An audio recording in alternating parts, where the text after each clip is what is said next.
مجھے زندگی میں مختلف فیز بدلے. سب سے پہلا فیز میری پروفیشنل کیریئر کا ٹیچنگ کا تھا، دوسرا فیز ریسرچ کا تھا، تیسرا فیز ایڈمنسٹریشن کا تھا.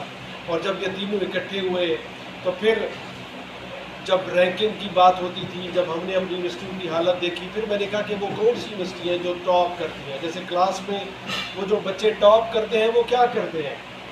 اگر میں فیل ہو رہا ہوں اور وہ ٹاپ کر رہا ہے تو ایسا وہ کیا کر رہا ہے؟ تو اس چیز نے، جب میں نے ان یونیورسٹیوں کی طرف جھانکنا شروع کیا، جب میں نے ان راہداریوں کی طرف سفر شروع کیا، تو مجھے نظر آئے کہ آکسفورڈ یونیورسٹی جس کی عمر 970 سال، کیمبرج یونیورسٹی جس کی عمر 800 سال، MIT جس کی عمر 160 سال، ہارورڈ یونیورسٹی جو 1636 میں، جب امریکہ میں ہارورڈ یونیورسٹی 1636 میں بن رہی تھی، ہندوستان میں 1636 میں تاج محل بن رہا تھا ایک وقت میں. وہ امپیکٹ جو انہوں نے، اس کے ساتھ ایک ٹیگ لائن لگا ہوا ہے کہ وہ 10 غیر معمولی یونیورسٹیاں جنہوں نے اس دنیا کو بدلا. ہم آج جو زندگی گزار رہے ہیں، اگر ان یونیورسٹیوں کی خدمات کو مائنس کر دیں، ہم 200-400 سال پیچھے چلے جائیں. ہم سب کے ہاتھ میں موبائل فون ہے، ہم سب گوگل کے بغیر کچھ نہیں کر سکتے. یہ گوگل اسٹینفورڈ یونیورسٹی کے 2 PhD اسٹوڈنٹس نے بنایا. یہ جو آج کی ترقی میں جتنا بھی کردار ہے، ان یونیورسٹیوں نے ایسا بدلا اور سمجھ آ گئی کہ یونیورسٹی کا مقصد کیا ہوتا ہے، یونیورسٹی کا رول کیا ہوتا ہے. ہم یہ جو ڈگریاں بانٹتے پھرتے ہیں، اس سے ہماری تقدیر نہ بدلنے والی ہے، نہ ہمارے بچوں کی، جن کو ہم ڈگریاں دے رہے ہیں. بچے ہمارے 1100 میں سے 1090 نمبر لیتے ہیں. ہمارا اللہ بھٹا صاحب جانتے ہیں کہ کتنے نمبروں کی دوڑ میں ہم لگ گئے. GP ہماری اتنی ہونی چاہیے، نمبر اتنے ہونے چاہیے. اس کے بعد پھر ہمارا گلہ ہوتا ہے کہ ہمیں نوکری نہیں مل رہی، ہمیں جاب نہیں مل رہی. یہ مقصد نہیں ہوتا. یونیورسٹی کا کام ہوتا ہے جاب کریٹ کرنا. مثال اگین اسٹینفورڈ یونیورسٹی کا، جب 2 نوجوان PhD کرنے کے بعد، ہمارا PhD نوجوان اپنی ڈگری بغل میں لے کے پھرتا ہے کسی یونیورسٹی میں کہ مجھے جاب چاہیے اسسٹنٹ پروفیسر کی. ان دونوں نے ایسی PhD کی لکھ کے 1.5 لاکھ لوگوں کے جاب کا بندوبست کیا. گوگل کے اندر 1.5 لاکھ لوگ جاب کرتا ہے. یعنی آپ ایسی PhD بھی کر سکتے ہیں کہ آپ 1.5 لاکھ لوگوں کو جاب دینے والے بن سکتے ہیں. آپ ایسی PhD بھی کر سکتے ہیں کہ آپ 1 کروڑ لوگوں کو. یوٹیوب بھی، گوگل کا پروڈکٹ ایک یوٹیوب ہے جس کے اندر بہت سارے لوگ تو وہاں پہ جاب کرتے ہیں، لیکن یوٹیوب کی وجہ سے کتنے لوگ آج ارننگ کر رہے ہیں. یہ کریڈٹ اسٹینفورڈ یونیورسٹی کو ضرور دینا چاہیے، جس کے بارے میں اس کتاب میں ایک چیپٹر ہے. اس کتاب میں سب سے زیادہ، یعنی جس یونیورسٹی میں سب سے زیادہ مجھے فیسینیٹ کیا، 10 میں سے وہ اسٹینفورڈ یونیورسٹی ہے. پرائیویٹ یونیورسٹی ہے. مزے کی بات یہ ہے کہ 10 یونیورسٹیز ہیں اس میں جو ٹاپ 10 ہیں. 5 امریکہ کی ہیں، 5 پرائیویٹ ہیں. 4 برطانیہ کی ہیں، 4 سرکاری ہیں. اس کا مطلب یہ ہے کہ کسی یونیورسٹی کی کامیابی کے لیے سرکاری ہونا یا پرائیویٹ ہونا ضروری نہیں ہے. اس کو کیسے چلاتے ہیں، کس نیت سے چلاتے ہیں، کس کمٹمنٹ سے چلاتے ہیں، کس ڈیڈیکیشن سے چلاتے ہیں، یہ امپورٹنٹ ہے. اسٹینفورڈ یونیورسٹی بنایا جس بندے نے، اس کا نام اسٹینفورڈ تھا. وہ کیلیفورنیا کا گورنر رہ چکا تھا، سینیٹر تھا. ایک بیٹا تھا 15 سال کی عمر میں ٹائیفائڈ سے فوت ہو گیا. اس کی یاد میں اس نے یونیورسٹی بنا لی کہ کیلیفورنیا کے بچے اب میرے بچے ہیں، اب میں اپنے بچے کو اس نام سے یاد کرواؤں گا دنیا میں. اسٹینفورڈ یونیورسٹی نے سلیکون ویلی بنائی امریکہ میں. سلیکون ویلی دنیا کا سب سے بڑا ٹیکنالوجی کا اور بزنس کا ہب ہے. آج گوگل کا بھی ہیڈ کوارٹر وہاں پہ ہے، ایپل کا بھی وہاں پہ ہے، سیمسنگ کا بھی وہاں پہ ہے، یاہو کا بھی یہاں پہ ہے، زوم کا، ایڈوب کا. آپ کمپنی کا نام لیں، ہیڈ کوارٹر سلیکون ویلی میں ہے، کیلیفورنیا میں ہے. کس نے بنایا؟ اسٹینفورڈ یونیورسٹی نے بنایا. یہ کیسے ہوا؟ علامہ اقبال جو کہتے ہیں کہ فیضان نظر تھا یا کہ مکتب کی کرامت تھی. حضرت اسماعیل کی مثال انہوں نے دی کہ یہ فیضان نظر کی وجہ سے ہوا، کسی مکتب کی کرامت نہیں تھی. لیکن میں نے یہاں پہ لکھا اگر مکتب کی کرامت بھی ہو اور اگر ایک اچھے استاد کی فیضان نظر بھی ہو تو پھر سوچیں کہ کیا اثر ہوگا. اس کی مثال پروفیسر فریڈرک ڈین تھے وہاں پہ انجینئرنگ کے.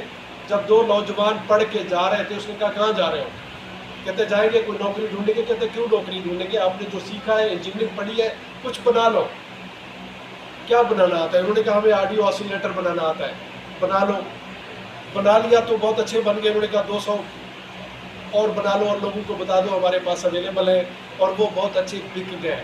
کہتا ہے اپنی کمپنی بنا لو.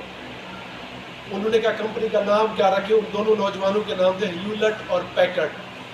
اب ان دونوں نے کہا پہلے کس کا نام وہ ٹاس کرتے ہیں. ٹاس میں ہیولٹ کا نام پہلے آ گیا، پیکرڈ کا بعد میں آ گیا. اس کمپنی کا نام ہیولٹ پیکرڈ، جس کو شارٹ کٹ میں HP کہا جاتا ہے، جس کے لیپ ٹاپ، جس کے پرنٹر، جس کے میموری ڈیوائسز، جس کے سافٹ ویئر ہم سب یوز کرتے ہیں. ہیولٹ اور پیکرڈ وہ پہلے دو تھے جنہوں نے اس طرف قدم رکھا کہ تعلیم کا مطلب روزگار دینا ہے، روزگار ڈھونڈنا نہیں ہے۔ MIT اس کتاب کا پہلا چیپٹر ہے، جنہوں نے ایسی ایسی کمپنیاں بنائی ہیں۔ MIT کے اندر جو ایلومنائی ہے انہوں نے 25,000 کمپنی بنائی، 25,000 کمپنیاں، اور ان 25,000 لوگوں میں امریکہ میں 30 لاکھ لوگ جاب کرتے ہیں۔ ہم اپنے بچے کو کیا یہ سکھا رہے ہیں کہ تم نے ڈگری لینے کے بعد کاروبار کرنا ہے؟ اچھا بچہ پوچھتا ہے کاروبار کرنا ہے تو پھر میں یونیورسٹی کیا کرنے آیا ہوں؟ یونیورسٹی آنا پھر بھی ضروری ہے، کیونکہ جب یونیورسٹی نہیں آئے گا وہ ڈائریکٹ کاروبار کرے گا، وہ زندگی کے بہت سارے پہلو مس کرے گا۔ اس کو لوگوں سے ملنا، لوگوں سے جلنا، ڈفرینس آف اوپینین، نئے ٹرینڈ اس کو نہیں پتہ چلیں گے۔ وہ اگر پڑھ کے بزنس کرے گا وہ ڈفرینٹ کرے گا، اگر ڈائریکٹ کرے گا۔ میں PTV کے ایک انٹرویو میں کہہ رہا تھا، میں نے کہا ایک چنچی اگر چلا رہا ہے 16 سال کی عمر میں تو کوئی برائی نہیں ہے، لیکن اگر 60 سال کی عمر تک بھی وہی کر رہا ہے تو پھر یہ بری بات ہے۔ اپ گریڈ کیوں نہیں کر رہا؟ یہ ٹرینڈ یونیورسٹی سکھائے گی کہ آپ نے اپنے آپ کو بدلنا ہے، ارد گرد جن کو بدل سکتے ہیں ان کو بھی بدلنا ہے۔ آکسفورڈ یونیورسٹی کے بارے میں، ہماری تمام پاکستان کی یونیورسٹیاں معاشی بحران میں ہیں، تنخواہ کے پیسے نہیں ہیں، کیا کرتے ہیں اسٹوڈنٹ؟ فیس بڑھاتے ہیں، بچے کم ہو جاتے ہیں، پھر گورنمنٹ سے کہتے ہیں پیسے، وہ کہتے ہیں ہمارے پاس بھی پیسے نہیں ہیں۔ یہ جو یونیورسٹی ہیں یہ نہ اسٹوڈنٹ کے فیس پہ ڈیپینڈنٹ ہے، نہ گورنمنٹ کی امداد پہ ڈیپینڈنٹ ہے۔ کیسے کماتے ہیں؟ اپنی انٹلیکچوئل کیپیسٹی سے۔ اپنی دنیا میں دستور ہے کہ جو آپ کے سب سے زیادہ ایکسپرٹ ہیں فیلڈ کے وہ یونیورسٹی میں ہونے چاہیے۔ اکنامکس کے ایکسپرٹ، فزکس کے ایکسپرٹ، میڈیسن کے ایکسپرٹ یہاں ہوں گے تو پھر بات بنے گی، پھر وہ یونیورسٹی کو چلا پائیں گے۔ اگر آپ ایکسپرٹ ہیں تو پھر آپ ایسا کچھ کیوں نہیں کرتے؟ کیسے؟ مثال کے طور پر 2020 میں کرونا آیا تھا، ہم سب لوگ بند ہو گئے کمروں میں، صرف جوک شیئر کرتے تھے موبائل پہ۔ آکسفورڈ یونیورسٹی والے بیٹھ کے AstraZeneca کمپنی کے ساتھ مل کے ویکسین بنا رہے تھے۔ جب ویکسین تیار ہو گیا، اس وقت انہوں نے دنیا کو 3 بلین ڈوز بیچے، ہر ڈوز میں آکسفورڈ یونیورسٹی کا بھی شیئر ہے۔ دس از اے سنگل پروڈکٹ۔ وہ اپنی انٹلیکچوئل کیپیسٹی سے اتنے پروڈکٹ بناتے ہیں کہ ان کو اتنا پیسہ جنریٹ ہوتا ہے، وہ اسٹوڈنٹ کی فیس کے اور گورنمنٹ کی امداد کے ڈیپینڈنٹ، نہ صرف ڈیپینڈنٹ نہیں ہے بلکہ الٹا برطانیہ کی حکومت کہتی ہے کہ ہم آکسفورڈ یونیورسٹی پہ 1 پاؤنڈ خرچ کرتے ہیں، وہ بدلے میں برطانیہ کی اکانومی میں 10 پاؤنڈ اضافے کا باعث بنتی ہے۔ ہم کیا کرتے ہیں ایسا؟ ہم اپنے ملک گورنمنٹ کی طرف دیکھ رہے ہیں کہ آئیں ہمیں پیسے دیں، ہماری یونیورسٹی چلائیں، ہماری لیبس بنائیں، اور وہ کہتے ہیں ہمارے پاس ہے نہیں، ہماری ایجوکیشن پرائورٹی نہیں ہے، ہم نہیں کر سکتے۔ یونیورسٹیوں کا مقصد یہ ہے جو ان یونیورسٹیوں نے کر کے دکھایا اور وہ کر کے دکھا رہے ہیں۔ کیمبرج یونیورسٹی نے 121 نوبل پرائز جیتے، MIT نے 100 نوبل پرائز جیتے، ہم نے ایک پیٹنٹ بھی نہیں لکھا۔ ریسرچ پیپر چھاپتے ہیں، ہمارا CV بڑا، اس کے پیجز بڑھ جاتے ہیں، لیکن ہماری تحقیق سے ہمارے شہر کو، ہمارے ملک کو، ہماری اکانومی کو، ہماری انڈسٹری کو کوئی فائدہ نہیں مل رہا، اس کا مطلب ہے ہم ٹھیک نہیں چل رہے۔ ہمیں اپنے آپ کو بدلنا ہوگا، ان راستوں کی طرف جانا ہوگا۔ یہاں پہ کیمبرج یونیورسٹی میں جائیں، آپ کو نیوٹن پڑھتا ہوا بھی نظر آئے گا، پڑھاتا ہوا بھی نظر آئے گا۔ کیمبرج یونیورسٹی میں علامہ اقبال پڑھتے ہوئے نظر آئیں گے، چودھری رحمت علی پڑھتے ہوئے نظر آئیں گے۔ آپ کو دنیا کے بڑے بڑے نام ان یونیورسٹیوں میں بڑی عاجزی کے ساتھ تحقیق اور تدریس کے عمل سے وابستہ نظر آئیں گے۔ یہ ہے وہ میتھڈ، یہ ہے وہ انسپریشن۔ میں نے اس لیے لکھی، میں نے کہا اس میں اسٹوڈنٹس کے لیے بھی، ٹیچرس کے لیے بھی، ایڈمنسٹریٹرس کے لیے بھی بہت سارے رول ماڈل موجود ہیں، اگر وہ چاہیں، جس کو چاہیں اپنا رول ماڈل بنا لیں۔ میں ابھی بات کر رہے تھے نگاری صاحب کے VC کا انٹرویو، میں نے انٹرویو دیا، پوچھا کہ آپ کیسے کریں گے، گورنمنٹ پیسے نہیں دے گی؟ میں نے کہا کوئی مسئلہ نہیں ہے، میرے پاس آکسفورڈ یونیورسٹی کی، کیمبرج کی مثالیں۔ کیمبرج یونیورسٹی کا کیمسٹری ڈپارٹمنٹ فار ایگزامپل، اس کا نام کیا ہے؟ اس کا نام ہے Yusuf Hamid department of chemistry. Physics department کا نام کیونڈش لیبارٹری، فزکس ڈپارٹمنٹ کا نام فزکس ڈپارٹمنٹ سے کوئی نہیں جانتا۔ کیمبرج میں ابھی جون میں تھا وہاں پہ، یہ جو تصویر آپ نے لگائی ہے یہ آکسفورڈ یونیورسٹی کے باہر کی تصویر ہے، ایک بینچ پہ میں بیٹھا تھا جو آپ نے یہاں پہ لگائی ہے۔ تو کیونڈش لیبارٹری میں نے وزٹ کیا۔ یوسف حمید ڈپارٹمنٹ آف کیمسٹری کیوں اس کا نام رکھا؟ یوسف حمید وہاں پہ انڈین بزنس مین تھے، پڑھتے تھے کیمسٹری میں، پڑھ گئے، بزنس مین بن گئے، اتنا پیسہ آیا، وہ اپنے ڈپارٹمنٹ کو ڈونیٹ کرتے رہے۔ اتنی ڈونیشن دی، پچھلے سال 2023 میں انہوں نے ڈپارٹمنٹ کا نام ان کے نام پہ رکھ دیا۔ MIT میں ایک لیب ہے، اس کا نام ہے عبداللطیف جمیل لیبارٹری، مشین لرننگ کی IT کی لیب ہے، عبداللطیف جمیل نے ان کو ڈونیٹ کیا۔ یہ تو دو میں نے مسلم نام لیے، بہت سارے ایسے نام ہیں۔ پاکستان میں کتنے لوگ ہیں، ہم اگر ان کو کنونس کر لیں کہ آپ یونیورسٹی میں پیسے دے دو، ہم اس پیسے کو صحیح جگہ پہ خرچ کر کے دکھا دیں گے، وہ دیں گے پیسے. ہم گورنمنٹ کے ڈپینڈنٹ نہ رہیں، ہم اپنی انٹلیکچوئل کیپیسٹیز کو استعمال کریں. اور یہاں ٹیچر کیسا ہوتا ہے، آپ نے اسٹریٹ آف گولڈ کی ایگزامپل دی. وہ اکنامکس کا ایک پروفیسر ہے اسٹینفورڈ یونیورسٹی میں، اکنامکس کا پروفیسر ہے، رین ابرامس کی. اس نے کتاب لکھی، اس کا نام رکھا اسٹریٹ آف گولڈ. اس سے پوچھا کیوں نام رکھا، اس نے کہا نیو یارک میں چلے جائیں، نیو یارک ہاربر جہاں پہ اسٹیچو آف لبرٹی ہے، اس کے ساتھ ایک میوزیم ہے. اس میوزیم کے اندر پرانے زمانے میں جب لوگ امریکہ آتے تھے تو وہ بحری جہازوں کے ذریعے آتے تھے، تو وہاں اترتے تھے، وہاں پہ ان کا جو آج کل پاسپورٹ کنٹرول ہے وہ وہاں پہ ہوتا تھا. تو اٹلی سے ایک نوجوان آیا، اور وہ جب امریکہ آیا تو وہ بیچارہ اس نے ایک بڑی دردناک بات کی.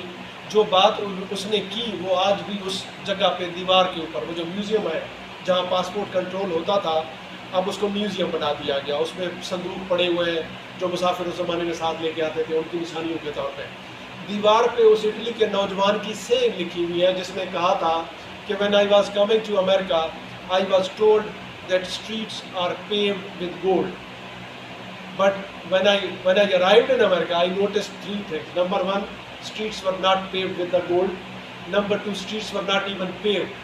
Number three, they were expecting me to pave them. تو یہ حالت تھی. یعنی آپ وہ جو اکنامکس کے پروفیسر نے کتاب لکھی، وہ کتاب لکھی امیگرینٹس کی مشکلات کے بارے میں. جب آپ یہ سوچ کے دوسرے ملک جاتے ہیں کہ ہم خوشحال ہو جائیں گے تو آپ کھڑے کھڑے خوشحال نہیں ہوں گے. آپ کو بہت سارے مشکلات کا سامنا کرنا پڑتا ہے. اس لیے اس نے اس مشکلات والی کتاب کا نام اسٹریٹ آف گولڈ رکھا. ان یونیورسٹیوں کے جو پروفیسر ہیں، اگر سائنس کے پروفیسر ہیں وہ گورنمنٹ کے سائنس کے ایڈوائزر ہیں. پولیٹیکل سائنس کے پروفیسر ہیں وہ گورنمنٹ کے، امریکن پریزیڈنٹ کے، برطانوی پرائم منسٹر کے ایڈوائزر ہیں. اکنامکس والے ان کے معیشت کے بارے میں رہنمائی کرتے ہیں. ہمارے پاکستان میں ہماری یونیورسٹیوں کے کتنے پروفیسر ہیں جو اس قابل ہیں جو گورنمنٹ کی رہنمائی کر سکے کہ ایسے چلاؤ، ہمارے پاکستان کی معیشت برے حال میں، یوں کرو، یہ فارمولا، یہ اکنامکس، یہ کامرس، یہ بزنس. سائنس والے بتائیں کہ انڈسٹری کو کیا چاہیے، سولر کا کیا مستقبل ہے، انوائرمنٹ کو کیا چیلنجز ہیں، کلائمیٹ کو کون کون سے خطرات ہیں. ہمیں پرواہ کوئی نہیں ہے. پچھلے 30 سالوں میں سردیوں کا دورانیہ 15 سال کم ہو گیا ہے، گرمیوں کا دورانیہ 15 دن بڑھ گیا ہے. ہم اس کے بارے میں کیا پریشان ہیں؟ یہ صرف سردی گرمی کا کھیل نہیں ہے، اس کا تعلق براہ راست ہماری خوراک پہ ہے. ہم یا تو گرمی سے مر جائیں گے، گرمی سے بچ گئے تو بھوک سے مر جائیں گے. یہ سائنسدانوں کا کام ہے کہ انوائرمنٹ کے بارے میں بتائیں، گورنمنٹ کو پالیسیز دیں، لوگوں کو شعور دیں کہ بھئی پودے لگائیں، باڈری والوں کی خدمات حاصل کریں، شجر کاری کریں، ورنہ ہم اس گرمی سے یا پھر فوڈ شارٹیج سے یہاں مر جائیں گے. اس پہ کنٹرول نہ کیا، اگلے 30 سالوں میں سردیوں کا دورانیہ مزید 15 دن کم ہو جائے گا، گرمیوں کا دورانیہ مزید 15 دن بڑھ جائے گا. یہ 1 مہینے کا فرق اور جو ارتھ کا ایوریج ٹمپریچر کا جو فرق ہوگا یہ ہمیں جینے نہیں دے گی. اس خطے کو سب سے زیادہ خطرات ہیں.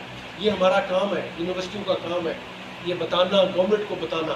ہم اپنے ریسرچ پیپر یا آرٹیکل ایسے لکھیں، پریس کی خدمات لیں، ہم ان کو بتائیں. وہ تو وہی لکھیں گے جو ہم ان کو دکھائیں گے، جو بتائیں گے. ٹھیک ہے نا سر؟ ایسا ہی ہے نا. شعر کہنے کی مہارت نہیں مجھ میں کوئی، تیری آنکھیں جو دکھاتی ہیں وہ لکھ دیتا ہوں. ٹھیک ہے. وہ شاعر تو وہی لکھتا ہے جو اس کی آنکھیں بتاتی ہیں. تو آپ پریس ہم بتائیں، ہم لکھیں، ہم آرٹیکل لکھیں کہ ہمیں یہ چیلنجز درپیش ہے، ورنہ ہم گمنام ہو جائیں گے. ہم یہاں سے یا اس خطے میں تو زندگی کو خطرہ ہے، فوڈ کو خطرہ ہے. یہ موسم، یہ چیلنج. یورپین یونین نے کیوں فیصلہ کیا کہ وہاں پہ اگلے 3-4 سالوں کے بعد کوئی الیکٹرک کار کے علاوہ کوئی کار نہیں ہوگی؟ کیونکہ کاربن ایمیشن ہماری لیے تو قاتل ہے. ہمارا ٹمپریچر اس لیے بڑھ رہا ہے کہ اتنی ہم پیٹرول، ڈیزل اور جو انڈسٹری میں جتنا کچھ یہ گیس استعمال کر رہے ہیں، یہ مسلسل کاربن ایمیشن اور اس کی وجہ سے گرین ہاؤس گیس ایفیکٹ اور ٹمپریچر میں اضافہ اور زندگی کو خطرہ. ہم کیوں الیکٹرک کارز کی طرف اتنی زیادہ سیریس نہیں ہے؟ ہم کیوں درخت لگانے پہ اتنے سیریس کیوں نہیں ہے؟ تو یہ ساری چیزیں، یہ سارے دکھ، یہ سارے علمیے اس کتاب میں لکھے ہوئے ہیں. یہ تعلیمی اداروں کا مقصد ہے. اس کو پریفیس میں نے بڑا ٹائم لگا کے لکھا کہ یونیورسٹی ہوتی کیا ہے، تعلیمی ادارے کا رول کیا ہے. بیسیکلی ہماری زندگی کی، ہم جو بچے جو پروڈیوس کر رہے ہیں نا، یہ تعلیم یافتہ نہیں ہے، ڈگری یافتہ ہے. تعلیم کا مطلب ہے زندگی میں ترتیب لانا اور تہذیب لانا. اگر آپ کی زندگی میں ترتیب اور تہذیب ہے، ہماری دادی نانی جس نے کوئی اسکول نہیں دیکھا، کوئی کالج نہیں دیکھا، زندگی میں ترتیب اور تہذیب ہے تو تعلیم یافتہ ہے. لیکن ادروائز اگر ترتیب اور تہذیب نہیں ہے تو پھر ان ڈگری کا کوئی فائدہ نہیں، ان کی کوئی ضرورت نہیں ہے.